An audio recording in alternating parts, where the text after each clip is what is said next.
Мені анам құшақтап тұрды. Бәрі жақсы сияқты еді. Ол мені қолдарымен барған сайын қаттырақ қысып жатқанын сездім. Сол сәтте мен әлгі жаратылыстың сасық иісін сезіп қалдым. Әрі мені кеудесіне одан бетер қысты.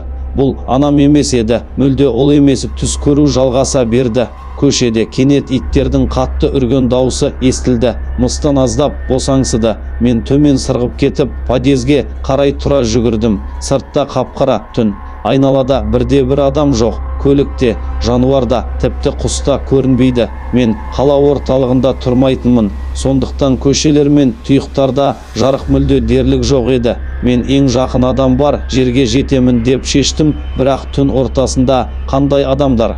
Мен тек тоқтамай жүгіре бердім. Мен оны барлық жерден көрдім. Бір үйдің терезесінде, бірде қоршаудың артынан, бірде ағаштардың арасынан оның сұмдық жүзі сығалайды. Оның күлкісін естідім. Ол күлкі бүкіл көшеге жаңғырып, түнгі қаланың әр бұрышына ұсақ-ұсақ қарқыл болып таралды.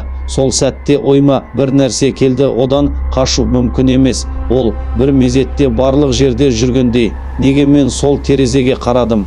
Мені қандай тозақтық жаратылыс аңдып жүр?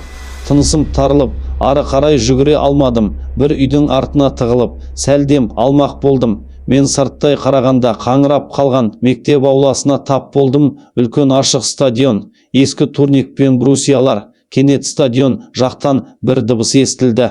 Қоршаудың ар жағында бірдеңе болып жатқандай. Мен абайлап еңбектеп барып, саңылаудан сығаладым. Тағы да қызығушылығым ақылдан басым түсті. Стадионда бірнеше бейне тұрды. Мен олардың жүздерін көрмедім. Олар тізерлеп тұрған бір әйелдің айналасына жиналыпты. Ол әйел әлгі қорқынышты мыстан еді. Ол тізерлеп отырды да бірдеңені құсып шығаруға тырысқандай болды. Денесі қатты иіліп, аузы адам сенгісіз үлкендікке дейін ашылды. Сол ауыздан бір жігіттің денесі түсіп қалды. Сол кезде ғана жанында сондай бірнеше мәйіт үйіліп жатқанын көрдім.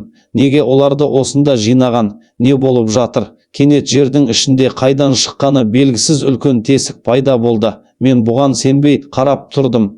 Барлық денелерді сол тесікке, төменге, көз жетпес қараңғылыққа қарай сүйреп апара бастады. Мен есімді жинала қараңғылықтың ішінде таптым. Ауа тұншықтырғыш, айналамда мүлде ештеңе көрінбейді. Мен қайдамын? Не болды? Қанша уақыт өтті? Жан-жағыма қарадым, бірақ ештеңе ажырата алмадым. Сол сәтте қалтамнан бірдеңе сезілді. Телефон. Мен досым Стасқа қоңырау шалдым. Бәлкім істеп қалар. Арғы жағынан ұзақ гудоктар естілді.